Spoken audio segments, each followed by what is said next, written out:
Hello, I'm David DeBusk, and I'm coming to you from Texas. Folks, I want to welcome you back to another 9-5 News special report. Last weekend, U.S. Secretary of State Anthony Blinken traveled to the Middle East, his fourth visit in the last 3 months. Scheduled stops included Turkey, Jordan, Qatar, the United Arab Emirates, Saudi Arabia, and Israel. The BBC reported that Blinken is on the U.S. mission to stop Gaza igniting wider war. However, there's ample evidence that the cauldron of tensions in the region is on the verge of boiling over. On Sunday, January the 7th, Blinken met with the Qatari Prime Minister Al Thani. In a joint press conference, the Prime Minister stated, "In our meeting today, we've discussed the most significant development in the region. On top of them, the war that continued for 3 months in Gaza and the Palestinian-occupied territory with all its political, humanitarian, and economic dimension.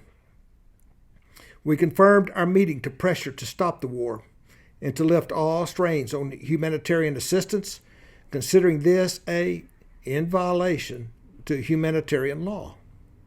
We've also discussed the more development in the negotiation to release the hostages, and also the pathways to reach a ceasefire that might lift the suffering on the civilians. I have discussed also with the Secretary the development in the regional area, especially the attempt to stop the spread of the conflicts, which are what we are witnessing in Syria, in Iraq, and the Red Sea, and also the implication of that on the stability and the security of the region." The following video highlights excerpts that were taken from Blinken's remarks at that same press conference. Those attacks, and this is a moment of profound tension in the region. This is a conflict that could easily metastasize, causing even more insecurity and even more suffering. This is not just a regional issue, it's a matter of global concern. And that's certainly the case when it comes to the Houthi attacks on freedom of navigation in one of the world's busiest trade corridors, the Red Sea. These attacks have directly affected the citizens, the cargo, the commercial interests of more than 40 countries.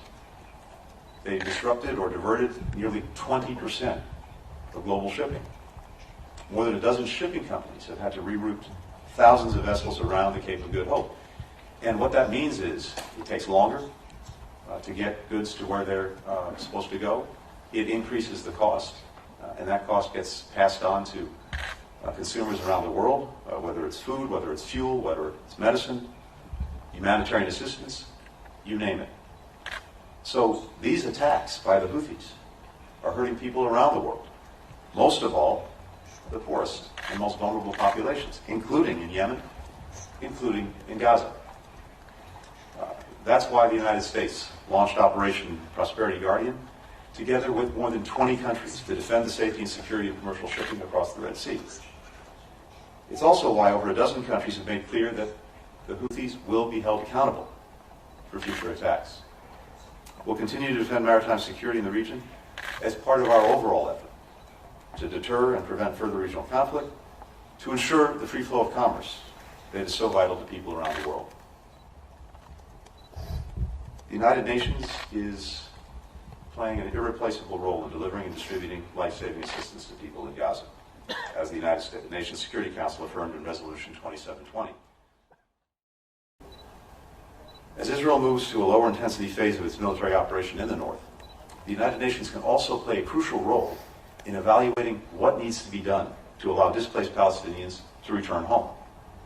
Palestinian civilians must be able to return home as soon as conditions allow. They cannot, they must not be pressed to leave Gaza. We reject the statements by some Israeli ministers and lawmakers calling for a resettlement of Palestinians outside of Gaza. These statements are irresponsible, they're inflammatory, and they only make it harder to secure a future of Palestinian-led Gaza, with Hamas no longer in control and with terrorist groups no longer able to threaten Israel's security. Of course, even as we focused on our immediate goals, we also must work toward lasting peace and security.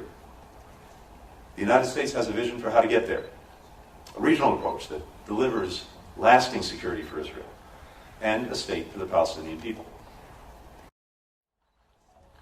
Ending the conflict and finding, as we just discussed, a genuinely durable, lasting peace where Israel does not have to fear the repeat of October 7th, and men, women, and children can live in peace and security in Gaza, in the West Bank, wherever they may be.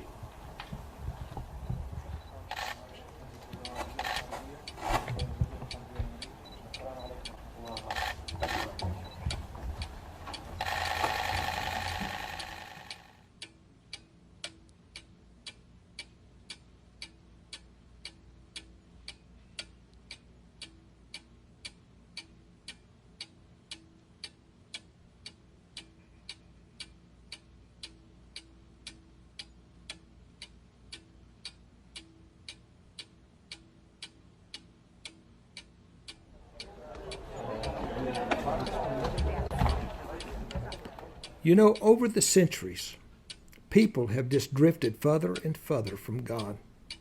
And I'm convinced that very few understand the prophetic significance of the remarks that were made by Secretary Blinken regarding a plan to establish lasting peace and security between Israel and her surrounding neighbors.